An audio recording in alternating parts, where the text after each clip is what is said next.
Hi, everybody. Welcome to the quarantine film series. I'm your host, Kabir Segal, coming to you live from the ATL, Atlanta, Georgia.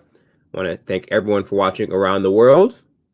I also want to thank the people downstairs watching, my mom and dad. Hi, mom. Hi, dad. Thanks for tuning in. Look, the quarantine series is all about putting the spotlight on creative people, musicians, filmmakers, poets, jugglers. I mean, people of all types are really enjoying their. We're loving them more now than ever because we're all at home streaming the movies and reading the books. And so, if you can, and have the means, please support the projects you learn about on this broadcast. And in addition, I think it's important to help the people in our communities, the local communities, whether it's the local film festival that may have been canceled or gone digital, local book fair, or musicians in your community, artists and audiences. We need each other during this time of pandemic. All right, so if you want to learn who will be on the show, you know what to do. To subscribe to one of my social media channels. We're available pretty much everywhere on all the social media channels, so you'll be in the loop as to who is on and when they're on, and then you can start thinking about what questions you want to grill them on. You can grill them like an asparagus. I don't have to be the only person asking questions. You can drop a question, no matter if you're watching now live or on the rebroadcast. Drop a comment in the comment field, and we'll be sure to opine to your questions. And lastly, let us know where you are watching from. We have a very special international edition today of the show.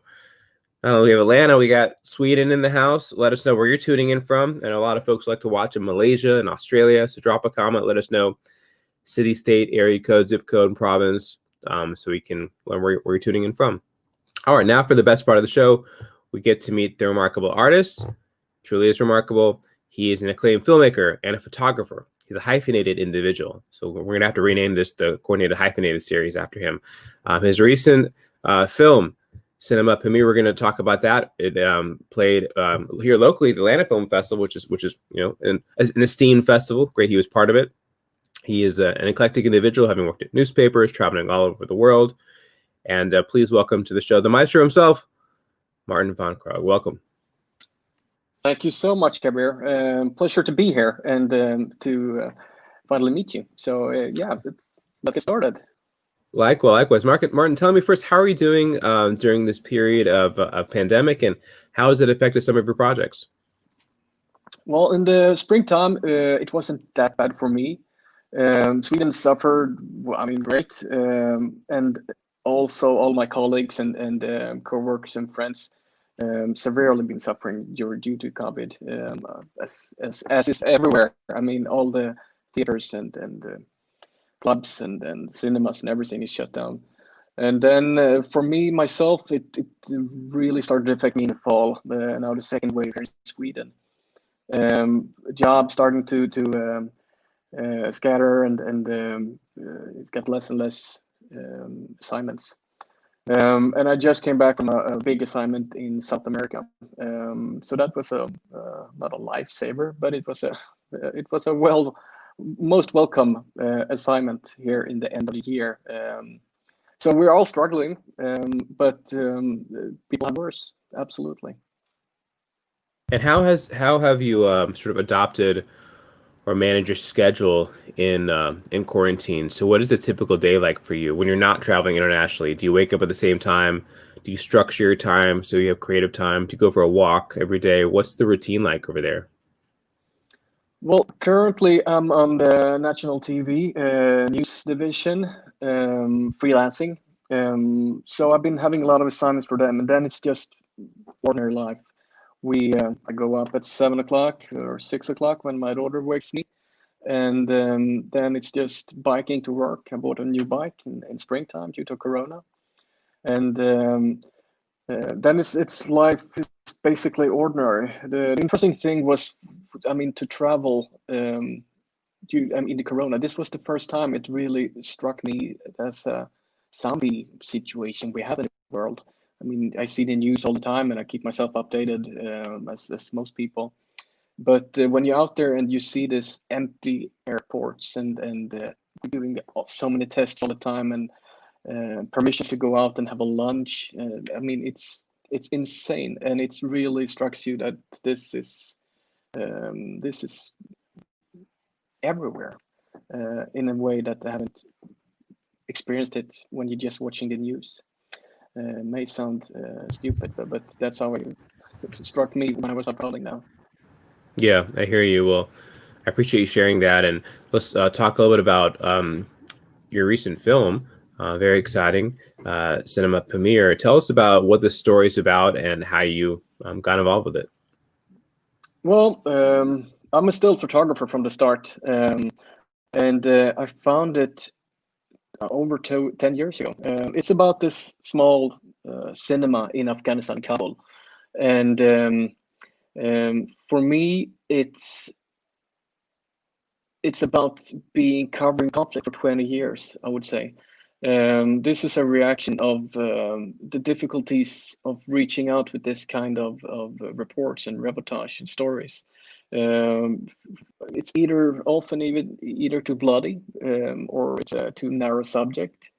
Um, so you only get attention from people that already know everything about this story. Or it's too beautiful. Conflict picture has that problem that people forget about what the actual subject is.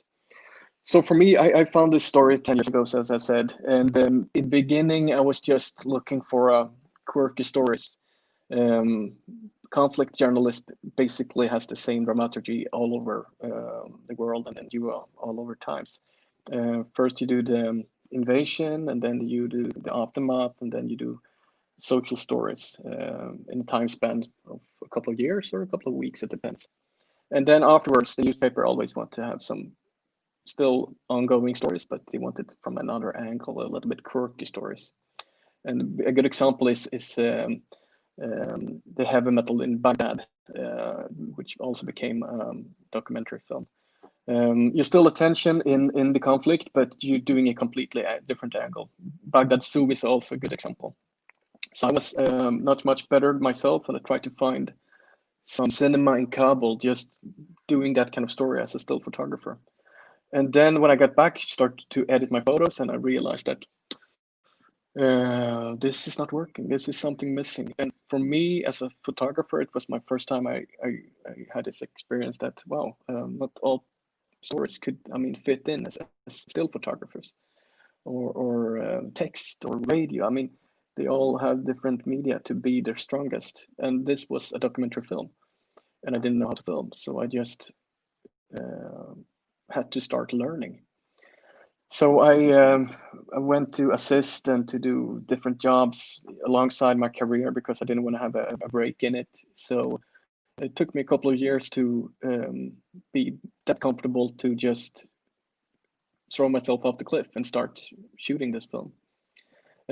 So this is a reaction of the war, and um, in the beginning, as I said, it just was about the cinema, and then slowly I puzzled it together and realized after a couple of years that this is a perfect story to try to tell about conflicts and situation for Muslims around the world, um, and take it to a level or a subject that everybody can relate to. I mean, we all like after job go to back to our homes and veg out in the sofa, look at a Netflix series or something to just get away from work or dream away or just relax or something or enjoy. But at this cinema, they dream away from the war, and that is what the film is about. How does a society even survive, and how does it develop after 40 years of war?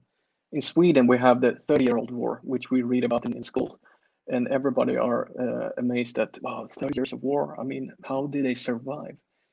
And Afghanistan is down to 40 years of war, so it's insane, and it's um, in Sweden and most over the world, especially in Europe, you have this right-wing politics that flows all over the globe, which just wants to hang out Muslims and portray them as the worst thing that ever happened.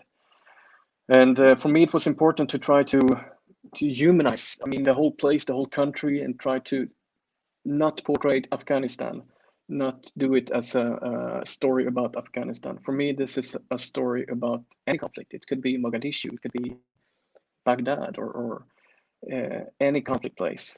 and this is ordinary people. Sure, they have a religion, but what does it matter?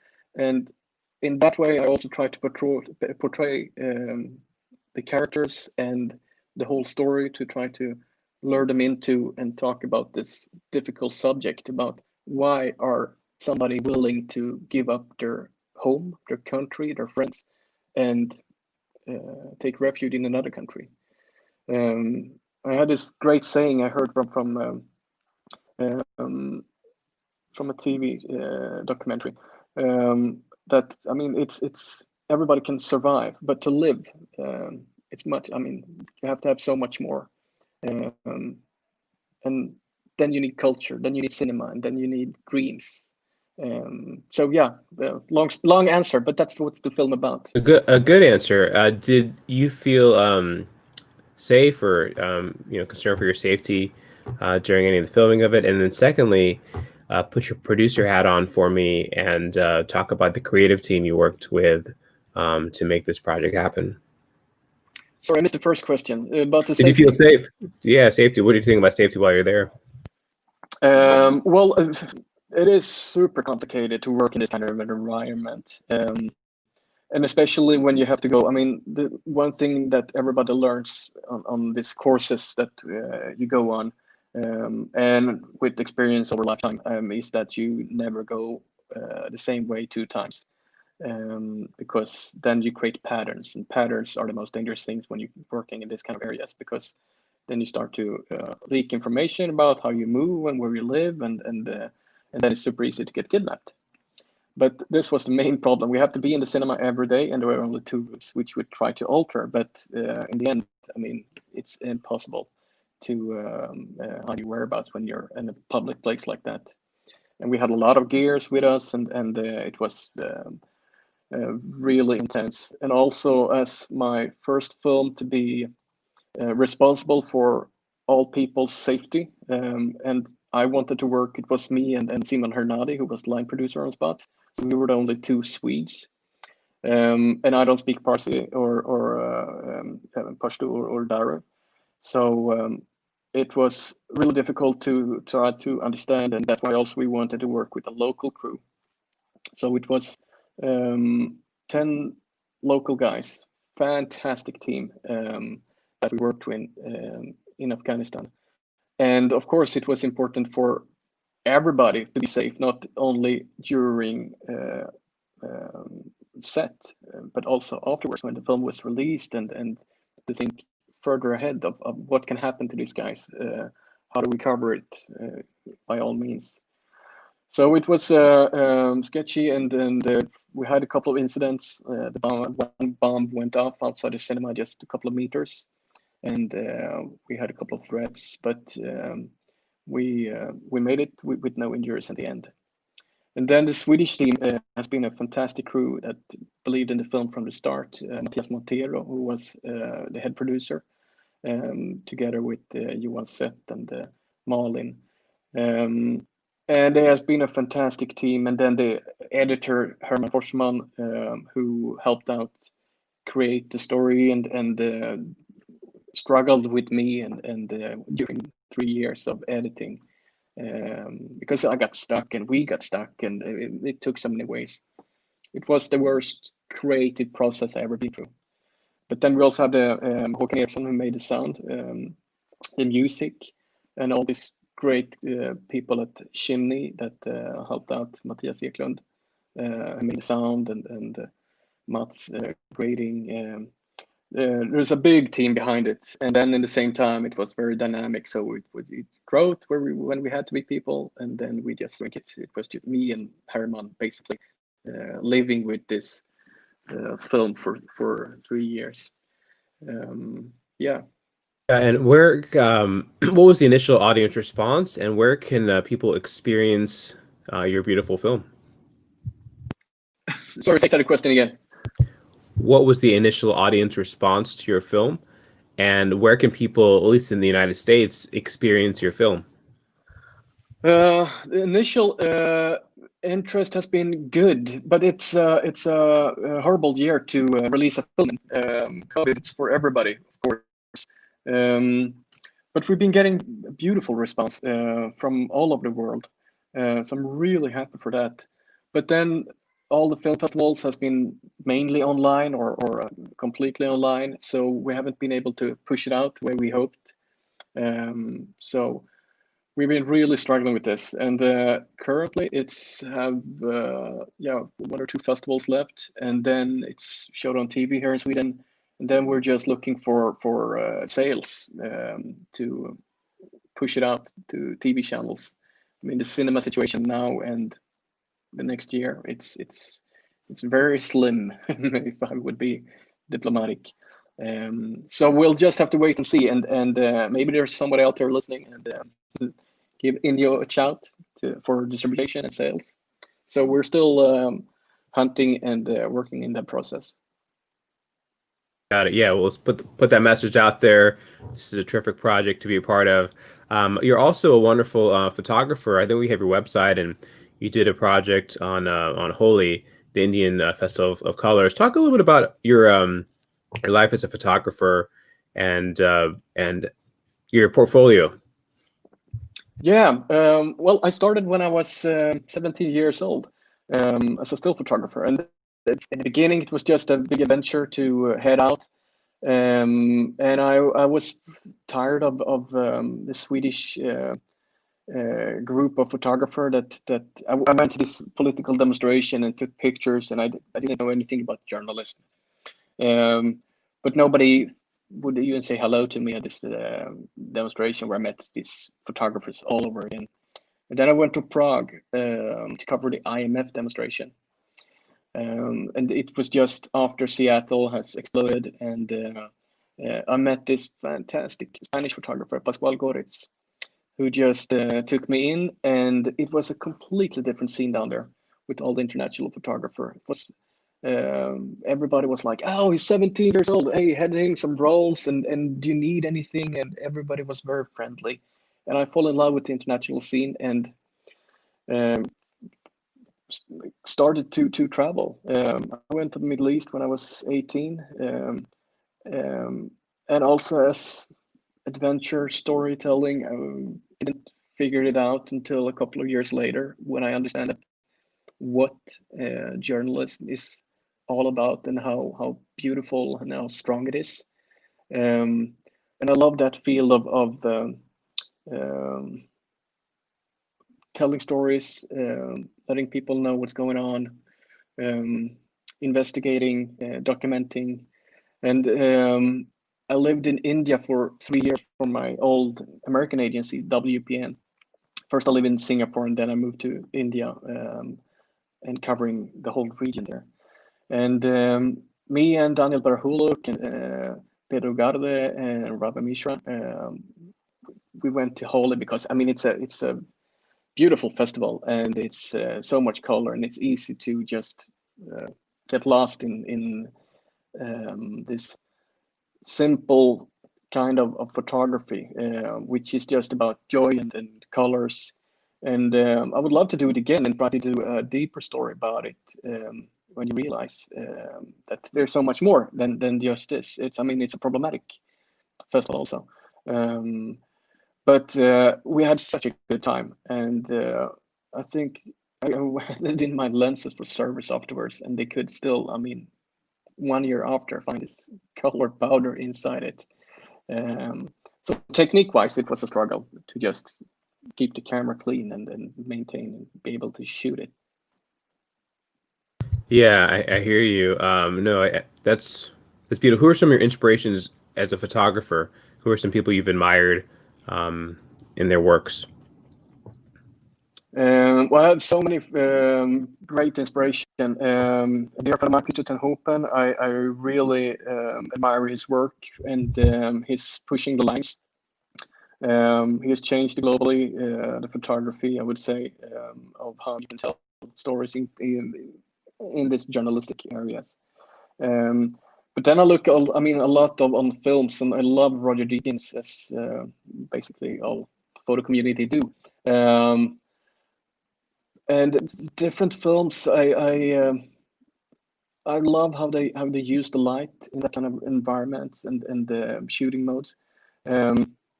and try to transfer that into the documentaries I'm making, to try to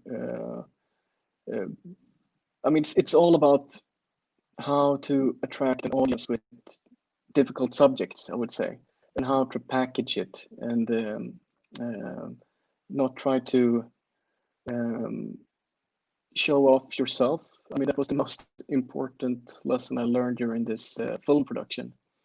To as a still photographer, it's all very much all about yourself. It's me, myself, and I. But the whole film, I mean, community is all about team. You have a editor that takes on your idea and try to lift it up to enhance it.